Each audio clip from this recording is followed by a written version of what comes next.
जीवन का हर क्षण निर्णय का क्षण होता है। प्रत्येक पद पर दूसरे पद के विषय में कोई निर्णय करना ही पड़ता है और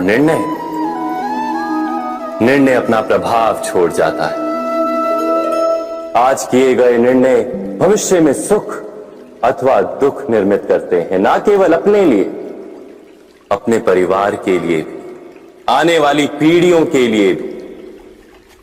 जब कोई दुविधा सामने आती है तो मन व्याकुल हो जाता है, अनिश्चय से भर जाता है। निर्णय का वो क्षण युद्ध बन जाता है और मन बन जाता है युद्ध भूमि। अधिकतर निर्णय हम दुविधा का उपाय करने के लिए नहीं, केवल मन को शांत करने के लिए लेते हैं। पर क्या कोई दौड़ते हुए भोजन कर सकता है? नहीं। तो क्या युद्ध से जूझता हुआ मन कोई योग्य निर्णय ले पाएगा? वास्तव में शांत मन से जब कोई निर्णय करता है तो अपने लिए सुखद भविष्य बनाता है। किंतु अपने मन को शांत करने के लिए जब कोई निर्णय करता है तो वो व्यक्ति भविष्य में अपने लिए कांटों भरा वृक्ष लगाता है। स्वयं विचार कीजिएगा।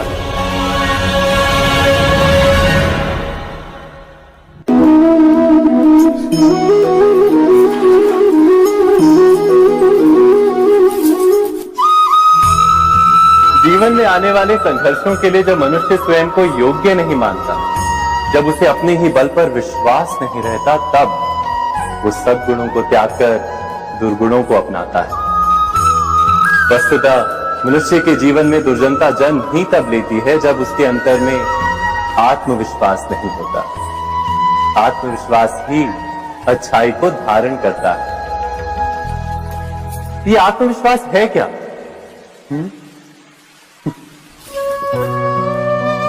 जब मनुष्य ये मानता है कि जीवन का संघर्ष उसे दुर्बल बनाता है, तो उसे अपने ऊपर विश्वास नहीं रहता। वो संघर्ष के पार जाने के बदले संघर्ष से छूटने के उपाय ढूंढने लगता है।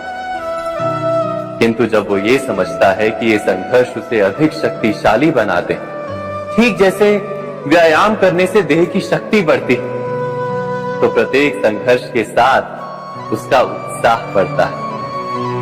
अर्थात आत्मविश्वास और कुछ भी नहीं, मन की स्थिति, जीवन को देखने का दृष्टिकोण मात्र है। और जीवन का दृष्टिकोण तो मनुष्य के अपने वश में होता है। स्वयं विचार कीजिए।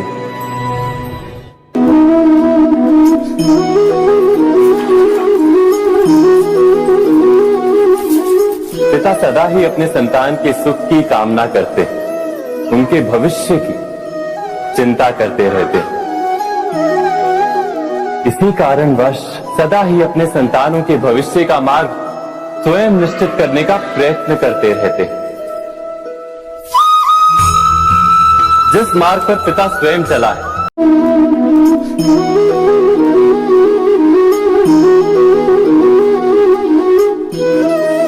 जीवन का हर क्षण निर्णय का क्षण होता है। प्रत्येक पद पर दूसरे पद के विषय में कोई निर्णय करना ही पड़ता है और निर्णय अपना प्रभाव छोड़ जाता है। आज किए गए निर्णय भविष्य में सुख अथवा दुख निर्मित करते हैं, ना केवल अपने लिए, अपने परिवार के लिए भी, आने वाली पीढ़ियों के लिए भी। जब कोई दुविधा सामने आती है तो मन व्याकुल हो जाता है, अनिश्चय से भर जाता है। निर्णय का वो क्षण युद्ध बन जाता है और मन बन जाता है युद्ध भूमि। अधिकतर निर्णय हम दुविधा का उपाय करने के लिए नहीं, केवल मन को शांत करने के लिए लेते हैं। पर क्या कोई दौड़ते हुए भोजन कर सकता है? नहीं। तो क्या युद्ध से जूझता हुआ मन कोई योग्य निर्णय ले पाएगा? वास्तव में शांत मन से जब कोई निर्णय करता है तो अपने लिए सुखद भविष्य बनाता है, किंतु अपने मन को शांत करने के लिए जब कोई निर्णय करता है तो वो व्यक्ति भविष्य में अपने लिए कांटों भरा वृक्ष लगाता है। स्वयं विचार कीजिएगा।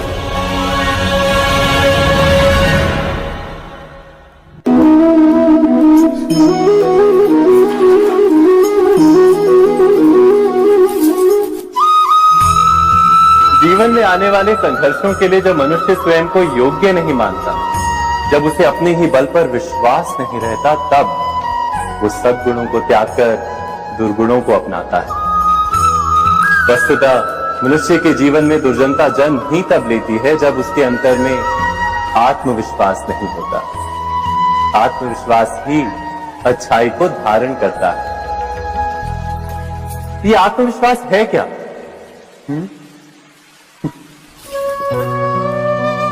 जब मनुष्य ये मानता है कि जीवन का संघर्ष उसे दुर्बल बनाता है, तो उसे अपने ऊपर विश्वास नहीं रहता। वो संघर्ष के पार जाने के बदले संघर्ष से छूटने के उपाय ढूंढने लगता है। किंतु जब वो ये समझता है कि ये संघर्ष उसे अधिक शक्तिशाली बनाते, ठीक जैसे व्यायाम करने से देह की शक्ति बढ़ती, तो प्रत्येक संघर्ष के साथ उसका उत्साह बढ़ता है। अर्थात आत्मविश्वास और कुछ भी नहीं, मन की स्थिति जीवन को देखने का दृष्टिकोण मात्र है, और जीवन का दृष्टिकोण तो मनुष्य के अपने वश में होता है। स्वयं विचार कीजिए।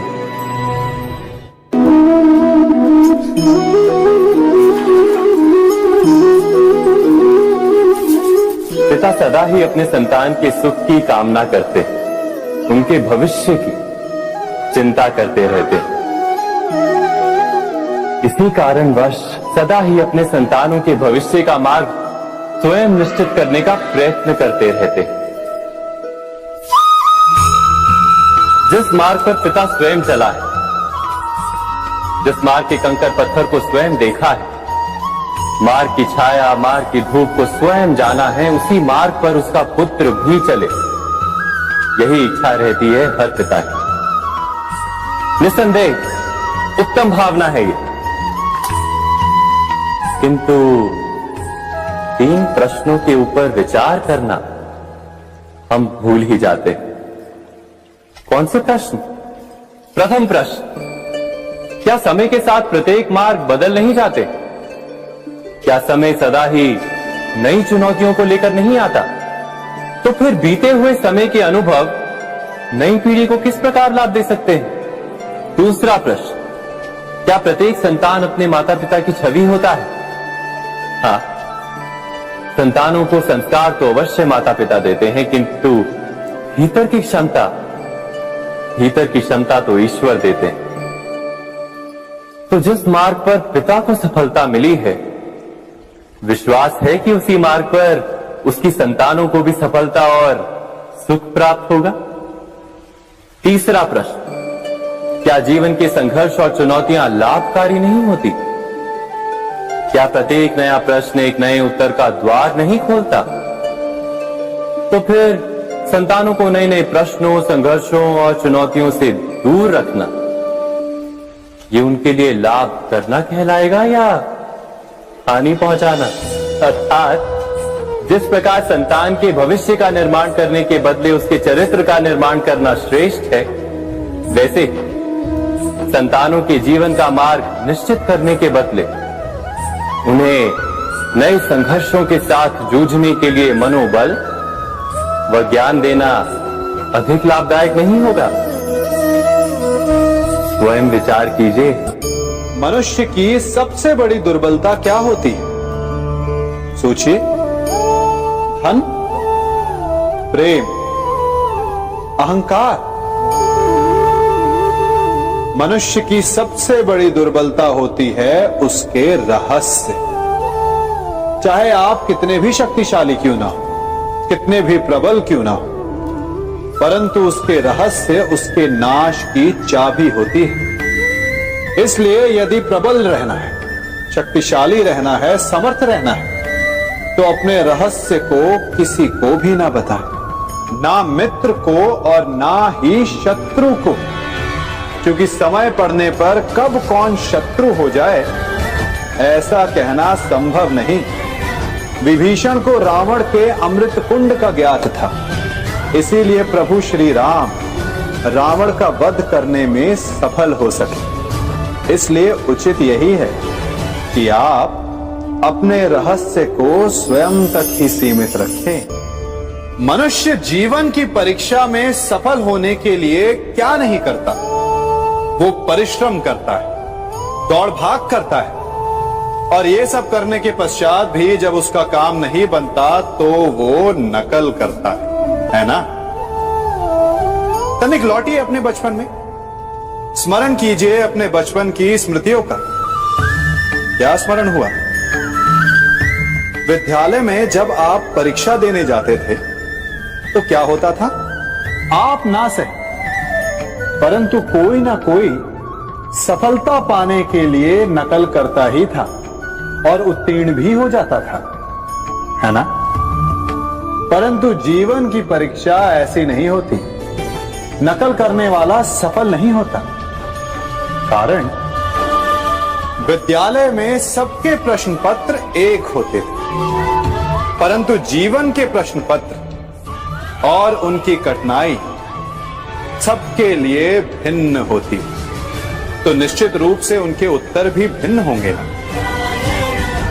इसलिए यदि आपको जीवन में सफलता पानी है तो नकल ना कीजिए, स्वयं के प्रश्नों का उत्तर स्वयं ढूंढिए और सफलता आपकी ही होगी। मनुष्य का जीवन हार और जीत, विजय और पराजय, सफलता और असफलता के मध्य झूलता रहता है। आपके साथ भी ऐसा होता होगा, है ना? जब आप सफल होते हैं, किसी चुनौती पर विजय पाते हैं, तो मन प्रसन्नता से आनंद के उपवन में झूमने लगता है, और जब आप असफल होते हैं तब मन दुख और पीड़ा के सागर में डूबने लगता है। परंतु वास्तव में सफलता और असफलता है क्या? तनिक ध्यान से सोचिए। ये केवल हमारी मनोस्थिति मात्र है। हमारी पराजय तब नहीं होती जब हमारा शत्रु विजय प्राप्त कर ले। हमारी पराजय तब होती है जब हम पराजय स्वीकार करें। हम असफल तब नहीं होते जब हम लक्ष्य न पा सके।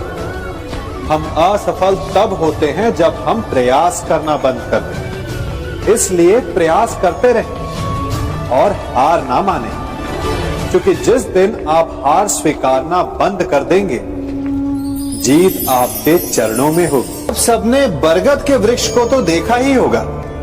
क्या आपको ज्ञात है बरगद के वृक्ष के बीज का आकार राई से भी छोटा होता है, परंतु बरगद का वृक्ष संसार के महाकाय वृक्षों में जाना जाता है। जब उसका जन्म होता है तब उसमें वो जटाएं, वो शाखाएं नहीं होती, परंतु जैसे जैसे उसका विस्तार होता है, जैसे जैसे वो अधिक शाखाओं का भार उठाता है, अधिक पत्तियों का सृजन करता है, वैसे वैसे उसकी शाखाएं जटाएं बनकर जड़ तक पहुंचती है और इस वृक्ष को सहारा देती है। ये जीवन का बहुत महत्वपूर्ण पथ है। बिना लोभ लालच शुभ कार्य करें, अन्य लोगों की सहायता करें। धीरे धीरे आपने जिनकी सहायता की वो आपके सहायक बनते जाएं, आपकी जड़ों को और बलशाली बनाएंगे, आयु मान और आकार बढ़ाएंगे। सहजीवन, सहायता और निष्काम कर्म आपको मृत्यु के पश्चात भी मरने नहीं देगा, आपको अमर रखेगा। हमारा शरीर प्रकृति का एक महान आविष्कार है। इससे जटिल संरचना संसार में और कोई नहीं। हमारा शरीर जितना जटिल है, यदि इसे ठीक से जाना जाए तो इससे अधिक सरल ज्ञान देने वाला और कोई नहीं। हमारे शरीर में पंच इंद्रियां होती हैं जो हमें भाव, गुण और वस्तुओं का बोध कराती हैं। हमारे पास आंखें हैं, नाक है, स्पर्श के लिए त्वचा है, कान है और जीभा है। सबका भिन्न भिन्न कार्य है। आंखों से देखना, कानों से सुनना, नथनों से श्वास लेना, त्वचा से स्पर्श करना और जीभा से स्वाद लेना। परंतु क्या आपने कभी सोचा कि प्रकृति ने हमें 2 आंखें दी, 2 नथने दी, 2 कान दी, स्पर्श के लिए ये पूरा शरीर दिया, परंतु जीभा केवल 1 दी? ऐसा क्यों? क्योंकि प्रकृति चाहती है कि हम देखें अधिक, सुने अधिक और ज्ञान अधिक अर्जित करें, बोले कम। क्योंकि अधिक वाचाल नाश को निमंत्रण देता है। स्मरण रखिएगा,